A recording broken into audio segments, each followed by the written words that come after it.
Salut à tous et bienvenue dans cette nouvelle vidéo Otaku. Je m'appelle Amé et je suis là pour vous présenter toutes les sorties manga au Québec chaque semaine. Vous voyez une très belle pile de mangas à côté de moi comme d'habitude. Alors un programme assez varié et vous allez voir qu'il y a plein de mangas qui sont sortis comme en batch, fait que de quoi se prévoir une grosse session de lecture pour les prochains temps.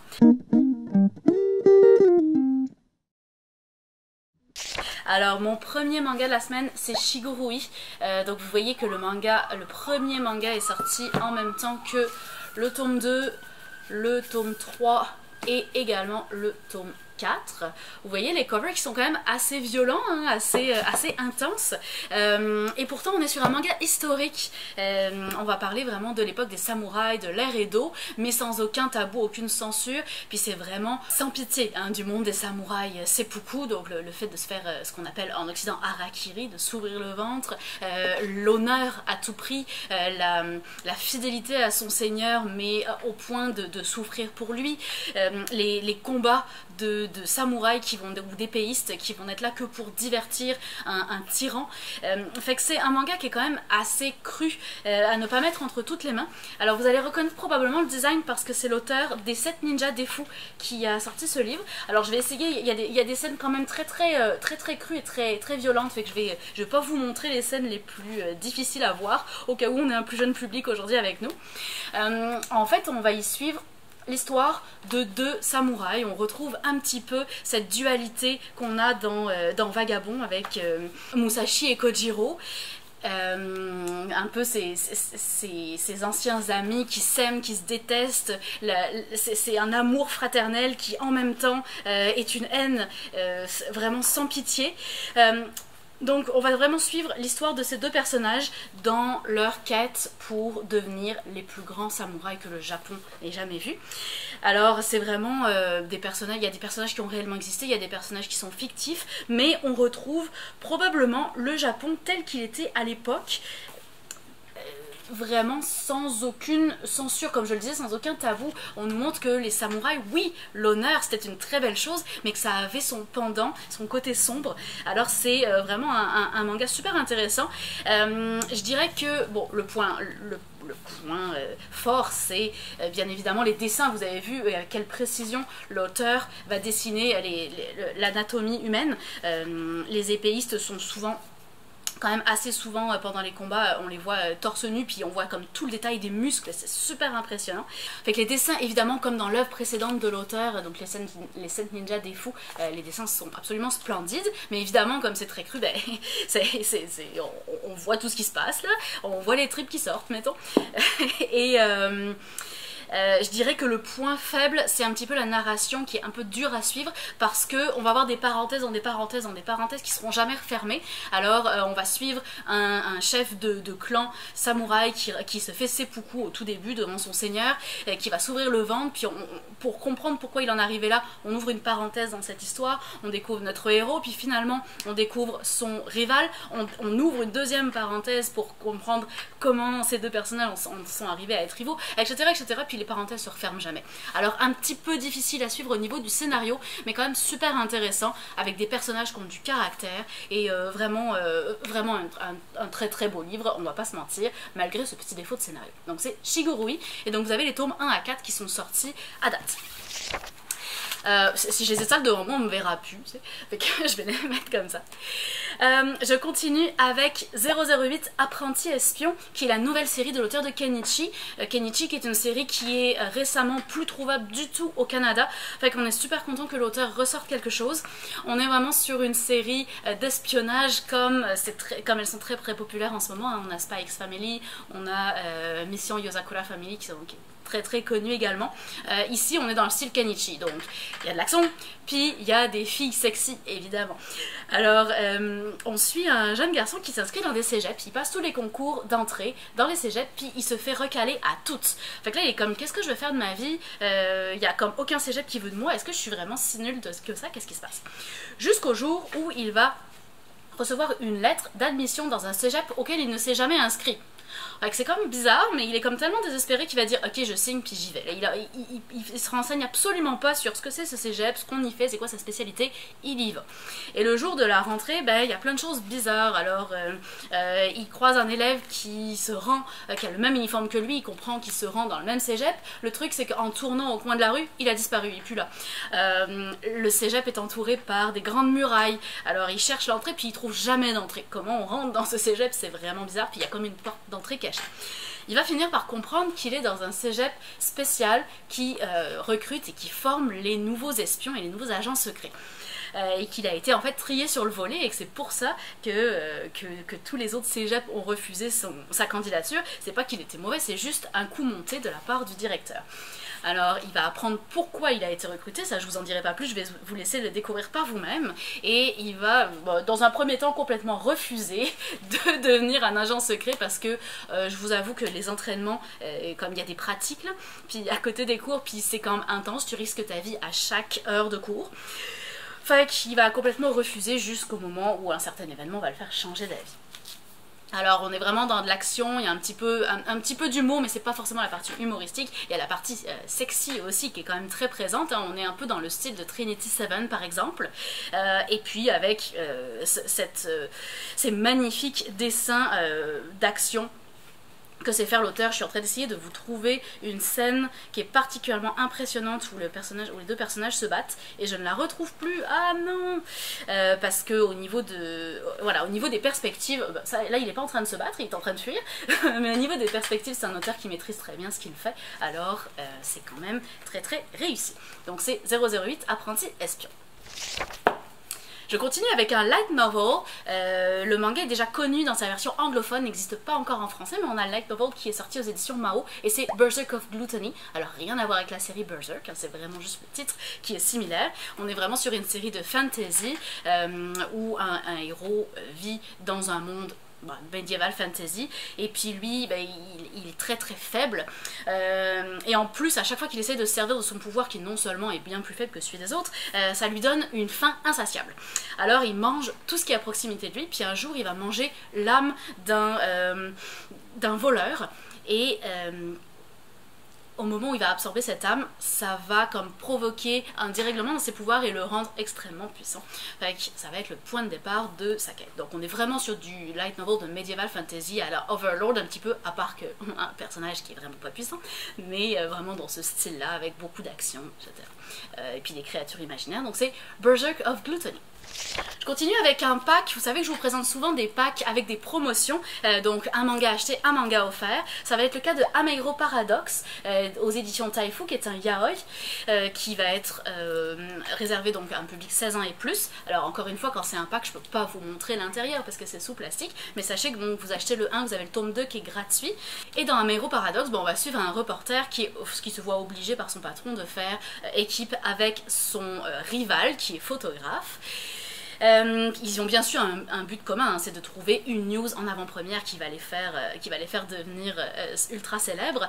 Mais pourquoi ils sont rivaux? C'est parce que dans le passé, le photographe a piqué la blonde de notre héros qui est reporter. Alors depuis ce jour, il le déteste ouvertement. Et il va se rendre compte qu'en plus de ça, ils n'ont pas du tout la même façon de travailler, ça se passe pas du tout bien professionnellement. Mais heureusement, le fait d'avoir cet objectif commun de trouver la news, puis de devenir célèbre, ça va les rapprocher, et puis c'est de là que notre histoire romantique va commencer. Donc c'est Ameiro Paradox. Et je continue, alors je suis dans ma petite session yaoi. Pour ceux qui n'aiment pas ça, je vous rassure, j'ai plein d'autres trucs après. Et pour ceux qui aiment ça, vous allez voir que j'ai un titre ici qui s'en vient, qui est excellent. C'est Restart. Alors c'est une série qui est terminée en 2 volumes. Les 2 sont sortis en même temps. Et puis donc c'est un yaoi qui est vraiment accessible tout public, où on suit un gars qui se fait virer de sa job à Tokyo, et qui donc, un peu par désespoir de cause, va revenir vivre dans sa campagne natale où il n'était pas revenu depuis très longtemps, un peu refaire surface, retrouver tous les habitants, retrouver sa famille, retrouver son grand-père, se réhabituer à la vie en campagne. Et la seule chose qui a changé dans cette campagne-là, qui est un petit peu morne, il faut le dire, c'est l'apparition d'un gars de son âge qui a été adopté par une famille, mais qu'il ne connaissait pas à l'époque où il est parti, et qui est un très beau gars, et avec qui ils vont, en fait, tout simplement se rapprocher. Alors il va y avoir une histoire romantique, mais ce que j'ai beaucoup aimé aussi, c'est qu'il y a beaucoup d'emphase qui est mis sur les liens familiaux. Il y a notre héros a une très belle relation avec son grand-père. Il a aussi des relations un peu plus conflictuelles avec notamment son père. Fait que au-delà du fait de l'histoire d'amour, il y a aussi les relations familiales qui sont vraiment prises en considération. Il y a des enfants qui vont intervenir également avec toute leur innocence, qui ajoutent un peu de légèreté à tout ça. Fait que bref, c'est une très jolie petite histoire d'amour. Donc c'est Restart, tome 1 et 2, terminé déjà. Et mon dernier yaoi de la journée, c'est Two Sides of the Same Coin. Même chose, série terminée en 2 volumes. Les deux sont sortis en même temps. Puis vous voyez que si on les met côte à côte, on obtient une image qui se complémente. Ce que je trouve quand même toujours assez cool dans une bibliothèque. Alors Two Sides of the Same Coin, là on est réservé à un public 16 ans et plus, c'est un peu plus trash. C'est un gars qui a toujours admiré son père qui est policier. Et donc il a comme un complexe d'infériorité par rapport à son père, sa mère décède d'un cancer prématurément, bref, il est comme un petit peu pris dans cette famille où il se sent pas vraiment à l'aise. Et puis un jour il va surprendre son père avec sa maîtresse, alors que sa mère vient de décéder, fait qu'il est ultra choqué, et puis lui qui a toujours admiré tellement son père, va comme tomber des nues complètement, va complètement perdre sa vocation de policier qu'il avait choisi pour un petit peu marcher sur les traces de son papa. Et au moment où il va s'enfuir choqué de cette vision, il va buter dans un gars qui a des cicatrices partout, des bleus, etc. Qui va lui apprendre qu'il est boxeur, et il va l'aider à comme ramasser les affaires qu'il a fait tomber en le bousculant, puis le gars va le remercier en l'embrassant sur la bouche. Alors là, gros clash. Il va être amené à recroiser ce gars-là dans d'autres circonstances et notre histoire d'amour va débuter, mais pas si facilement que ça va être un petit peu compliqué entre les deux hommes. Alors donc c'est Two Sides of the Same Coin. Et je continue avec un manga d'horreur en one-shot qui s'appelle Rock of Destruction. C'est un one-shot mais très très épais, hein. Vous avez quand même un bon temps de lecture devant vous.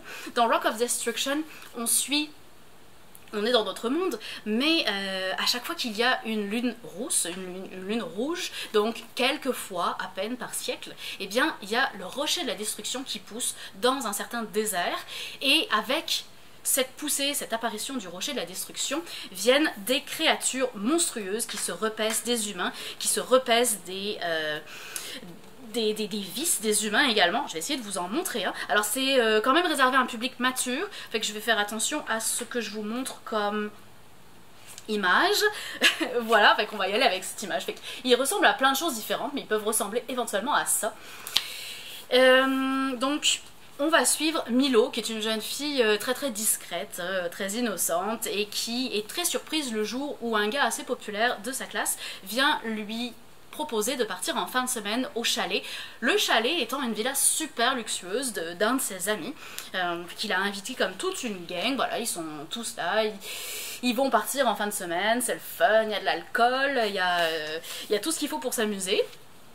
Arrivé dans la villa qui est en plein désert, eh bien la première nuit va très mal se passer, notamment parce que c'est le soir de la lune rousse, mais aussi parce que certains des gars qui sont là sont venus pour s'amuser, mais d'une façon un petit peu particulière.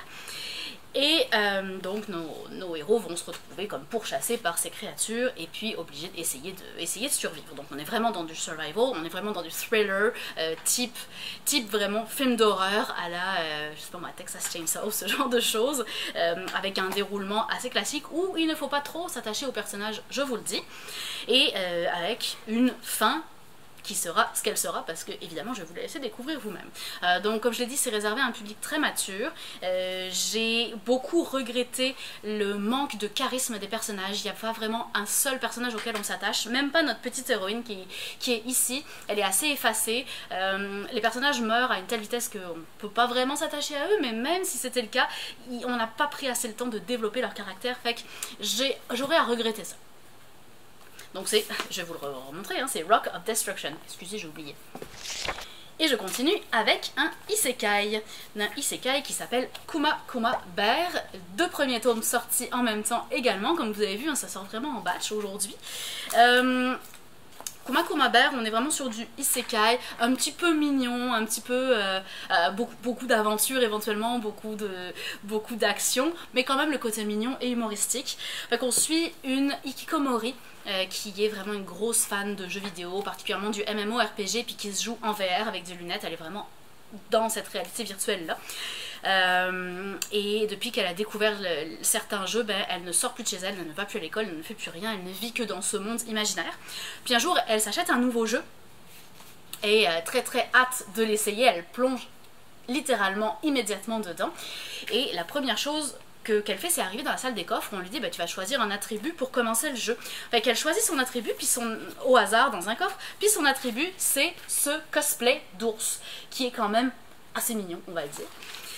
Fait que là elle est comme mais ça va l'air vraiment ridicule, comment je vais faire pour me battre avec ça, puis là elle enfile le costume pour voir ce qui va se passer, puis elle se rend compte qu'une fois qu'elle a ce costume d'ours, ses stats comme grimpent en flèche, puis en fait c'est presque du cheat,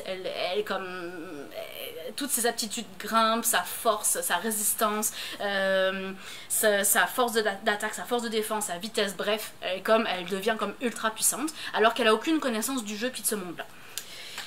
Puis il va se passer un événement, alors voilà de quoi elle a l'air dans son costume, on s'entend qu'elle n'a pas l'air de la plus menaçante des guerrières. Puis il va se passer un événement qui va faire qu'elle va se rendre compte qu'en fait elle n'est pas dans un jeu virtuel, mais qu'elle est réellement elle-même dans le jeu. Elle n'a pas l'apparence de son personnage, elle a sa propre apparence dans la vraie vie.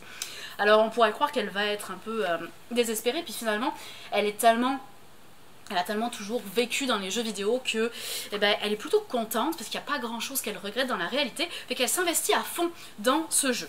Alors bien évidemment on se doute que s'il lui arrive quelque chose, elle va probablement mourir dans la réalité également, mais ça n'inquiète pas vraiment plus que ça, je dois dire. Alors elle va, en découvrant qu'elle est extrêmement puissante, elle va aller s'inscrire à la guilde des aventuriers pour essayer de gagner sa vie en devenant une aventurière. Puis en arrivant avec ce cosplay d'ours, elle va comme se faire vraiment harceler, rejeter par les aventuriers, l'espèce de gros bras qui disent là qu'est-ce que tu fais là avec ton costume, c'est pas une blague ici, c'est pas fait pour les petites filles, puis tu vas nous ridiculiser, puis on veut pas ça. Fait qu'elle va leur lancer un défi. Elle va leur dire si vous pensez que, si vous me jugez à mon apparence, puis vous pensez que je suis une petite fille faible et qui veut vous ridiculiser, vous allez rapidement vous apercevoir que c'est pas le cas. Et donc battons-nous en duel. Si vous gagnez, ok, j'accepte de me retirer, mais par contre, si je gagne, c'est vous qui vous retirez tous de la guilde, et c'est moi qui aurai les aventures. Donc elle va s'engager dans ce duel, mais ça va pas tout à fait se passer comme elle le pensait, et on s'entend qu'elle est face à des gens qui connaissent très très bien le jeu.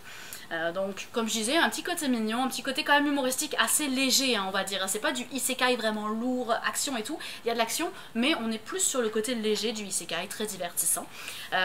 Donc un peu je dirais la No Game No Life, mais encore plus léger. Donc c'est Kuma Kuma Kuma Bear, 3 fois Kuma. Et c'est donc ce qui va conclure ma vidéo pour aujourd'hui. C'était un programme plutôt restreint, mais il faut dire qu'il y avait beaucoup de tomes à lire, fait que j'ai quand même passé ma semaine à lire comme d'habitude. Je vais terminer par mes tops et mes flops de la semaine. Alors mon flop, définitivement c'est Rock of Destruction.